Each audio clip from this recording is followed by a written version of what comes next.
Honnêtement, tous les Parisiens qui en ont marre de la ville, sortaient de Paris, quoi.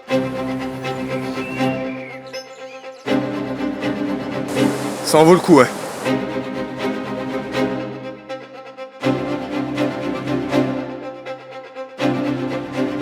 On a quelques kilomètres à faire en s'extirpant de la région parisienne et on arrive à avoir des merveilles. Je pense que le lieu dans lequel je vous emmène aujourd'hui va faire ressentir beaucoup d'émotions aux personnes de mon âge, tout simplement, à notre génération à nous. Les personnes pour lesquelles a été construit ce monument sont des gens généralement de moins de 25 ans, donc c'est une génération qui est vraiment proche de la nôtre, mais qui ont vécu dans une époque où la bravoure et le courage comportaient d'énormes risques. Ce risque, bien sûr, c'est la mort, et personnellement, j'ai pris une grosse claque. J'ai toujours eu une émotion de marcher dans des lieux où des grands personnages historiques ont vécu, par lesquels des grands personnages sont passés, mais ce genre de lieu où des personnes un petit peu moins connues ont vécu et se sont battues, se sont cachées pour la liberté, pour le pays qui était en guerre à ce moment-là, ça fait vraiment quelque chose de particulier, et surtout quand on se met à leur place, la liberté, le courage, c'est plus des valeurs qui sont abstraites sur lesquelles on traite sur des plateaux télé, mais ça devient vraiment quelque chose qui s'incarne. Ce monument qui est en pleine forêt, je me suis senti un petit peu obligé d'en faire une vidéo parce que quand je suis passé à côté, j'ai vraiment eu ce sentiment de je peux pas passer à côté sans pouvoir en parler.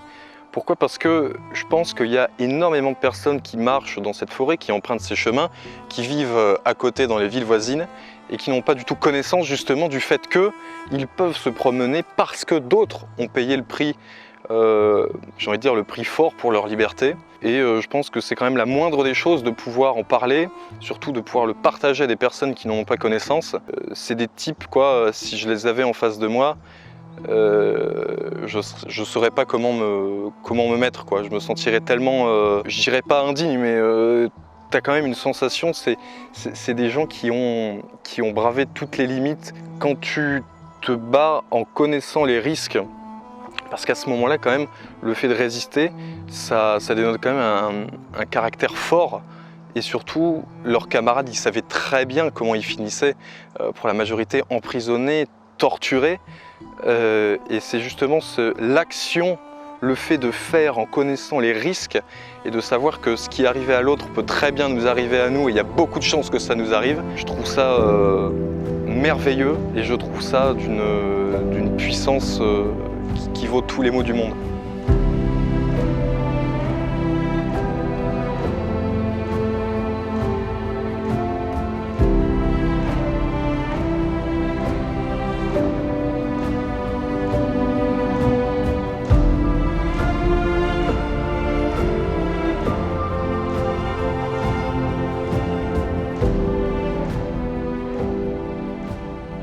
Cette liberté de vivre indépendamment, elle sort pas de nulle part, et surtout elle n'est pas gratuite. La liberté, c'est pas une offre à Carrefour Market, c'est vraiment des gens qui ont payé le lourd tribut qu'elle nécessite et qui se sont sacrifiés justement pour que les générations l'obtiennent et la gardent. Clairement, on a l'habitude de parler du courage, etc., mais on a cette chance d'en parler dans des conditions qui sont pas extrêmes, et quand on parle du courage, quand on essaye de parler de certaines valeurs, c'est quelque chose d'abstrait, mais là vraiment, ces gens-là, c'était vraiment quelque chose de concret. Les valeurs, la bravoure, le courage, l'indépendance, c'était vraiment des choses matérielles, humainement vivables. Pour le contexte historique, juste avant le 21 juillet, c'est-à-dire la date où les personnes dont on peut lire le nom sur les stèles juste ici ont été assassinées, dans la région, il y a un an, il y a le réseau de résistance Publican. J'ai fait une vidéo sur ce réseau, je vous invite à aller la regarder pour mieux comprendre le contexte géographique. Mais il y a ce réseau de résistance qui a été arrêté par les Allemands, qui a été démantelé. La forêt a été partiellement incendiée par les Allemands parce qu'ils essayaient de retrouver les armes que les résistants cachaient. Donc on sait qu'il y a des mouvements de résistance dans cette région, très locales. Et plus globalement, sur la côte ouest, le 6 juin, il y a le débarquement en Normandie, il y a la bataille de Normandie qui s'engage avec les troupes alliées contre les forces allemandes. Donc l'Allemagne sur le territoire français a une grosse pression déjà au niveau de sa côte ouest. Et des jours plus tard, le 22 juin, il y a les soviétiques qui lancent une offensive en Biélorussie, ce qui fait que les troupes allemandes vont être dirigées encore une fois vers l'ouest et vont être balayées de l'est. Ce qui fait qu'on a cette grosse pression qui est mise au niveau de la côte ouest française et au niveau du front aussi à l'est, où les soviétiques sont en train de ratatiner les Allemands. Cette bataille, qui porte le nom d'opération Bagration, bien que généralement méconnue et ignorée, marque un tournant sans précédent entre la Russie et l'Allemagne. Les soviétiques profitent du déclenchement de l'opération Overlord en Normandie et reprennent du territoire à l'est en utilisant le Blitzkrieg, une technique de combat qui mise sur l'utilisation en simultané des avions de combat et des divisions de chars d'assaut. Contrairement aux guerres de position comme en 14-18, cette technique a pour but de reprendre rapidement du terrain, sans attendre, sans perdre de temps. Les avions d'assaut soviétiques, intervenant sur toutes les zones stratégiques, affaiblissent considérablement la défense organisée de la Wehrmacht. Si les Allemands ne sont pas encore tout à fait étranglés par ces deux opérations, menées à l'est et à l'ouest, ils commencent sérieusement par devenir paralysés.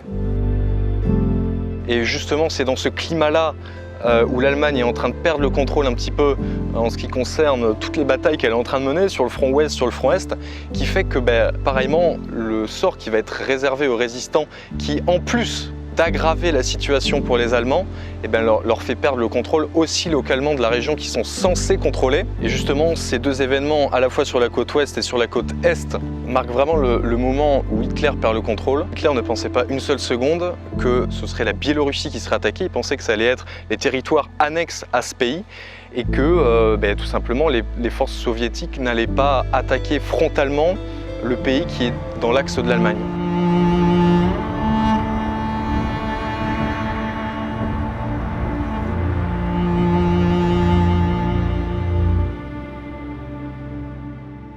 Le 21 juillet 1944, il y a en tout 22 prisonniers qui étaient internés à la prison de Fontainebleau, non loin d'ici, qui pendant leur séjour là-bas ont été torturés à tire-larigot, qui sont emmenés en ce 21 juillet, les mains liées dans le dos, dans un camion, et qui en fait sont emmenés ici pour dégorger la prison, parce que comme je l'ai expliqué précédemment, les Allemands ont plus de temps à perdre avec des choses futiles à leurs yeux, et donc ces prisonniers sont amenés ici, dans le camion, dans le chemin qui nous mène ici, et ils sont disposés de part et d'autre de la fosse, et ils sont fusillés. Moi, la chose ici qui m'émeut le plus quand j'ai appris cette histoire, c'est que parmi ces 22 prisonniers qui ont été fusillés à l'endroit où je me trouve actuellement, 14, je ne sais pas si on se rend compte, c'est-à-dire la moitié, ont moins de 25 ans, des jeunes de 16 ans, de 18 ans, de 20 ans, de 24 ans, de 25 ans.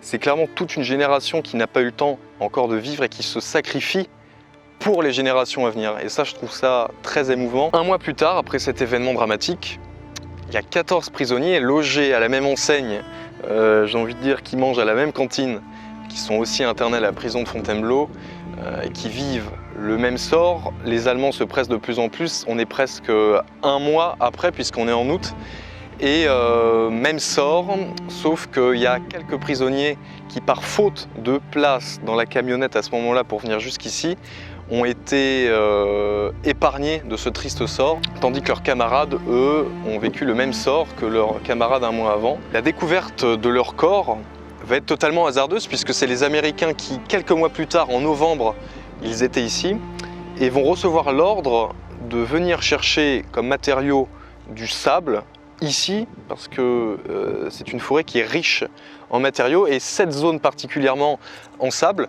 Et coup de pelle par coup de pelle, ils vont faire la triste découverte justement de tous ces cadavres. Et grâce à cette trouvaille hasardeuse, leur mémoire a pu être protégée et grâce à ça, on a pu avoir connaissance de l'existence de cette histoire, de ce destin tragique certes, mais de ce courage héroïque. Et cette façon aussi de ne jamais lâcher le combat, même pour les plus jeunes. Je rappelle qu'il y a des enfants de 16 ans, des adolescents si vous préférez, qui ont été fusillés ici, quels qu'en soient les risques, quel qu'en soit le prix à payer. Alors j'ai pas envie de me faire de fausses promesses, mais normalement selon les conditions et la clémence que nous offre la météo, on arrive à apercevoir Paris d'ici.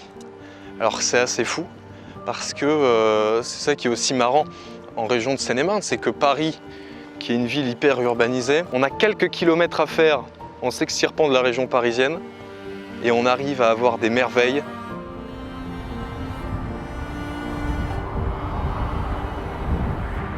Alors je compte sur vous pour aimer la vidéo, pour la partager. Une petite pensée à mon cadreur, parce qu'à chaque vidéo, je l'emmène dans des endroits où il y a de la grimpe. Je le vois, je sais que c'est pas simple, donc pensez à lui s'il vous plaît. Après ça va, c'est pas des grimpes qui sont très grosses, mais mine de rien, quand on fait des allers-retours, quand on a du matériel, etc., ça commence à faire, tu vois. Ça en vaut le coup, ouais.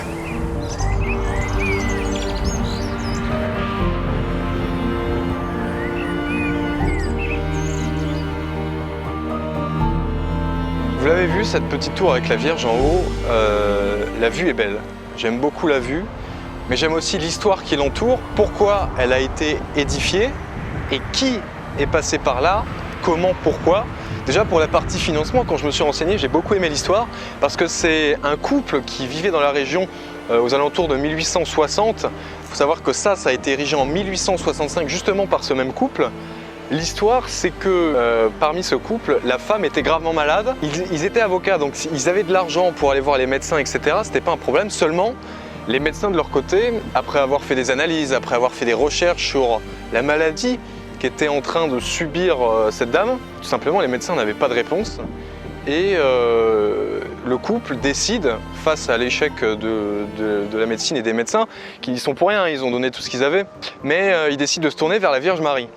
Parce que c'était un couple de croyants, pratiquants, et donc ils commencent à prier la Vierge, à se dédier à elle, justement pour la guérison de cette dame. Et la dame guérit miraculeusement. Libre à chacun de croire ou de ne pas croire, mais l'histoire reste belle, et cette femme guérit. Les médecins ne savent pas comment elle a guéri, le couple, lui, a une idée forcément, parce qu'ils ont fait appel à la Vierge.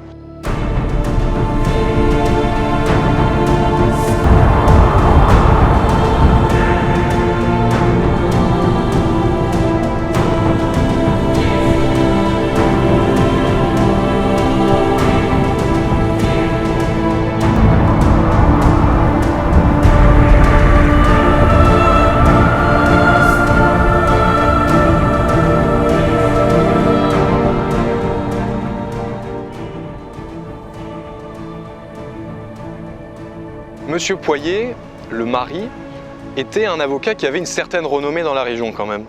Et à un moment donné, juste après la guérison de sa femme, il est engagé par la commune d'Arbonne-la-Forêt, qui est un petit village juste à côté de la vallée où on se trouve. Et il est engagé pour défendre Arbonne lors d'un procès, parce qu'un particulier demande un terrain qui est sur la propriété de la commune.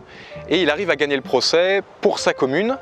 Et pour ça, forcément, les personnes qu'il a défendues lors de ce procès vont vouloir le payer pour les honoraires.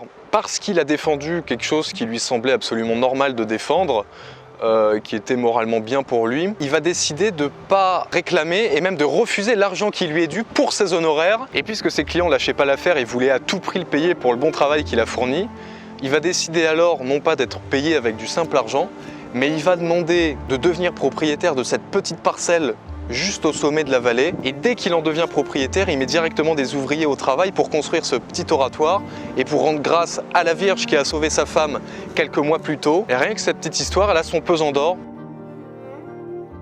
Merci d'avoir suivi cette vidéo. Si la découverte du patrimoine français vous plaît, et si comme moi vous aimez découvrir les riches paysages et les riches histoires qui nous entourent, alors abonnez-vous pour ne pas rater les prochains épisodes de cette série. Je vous dis à la semaine prochaine.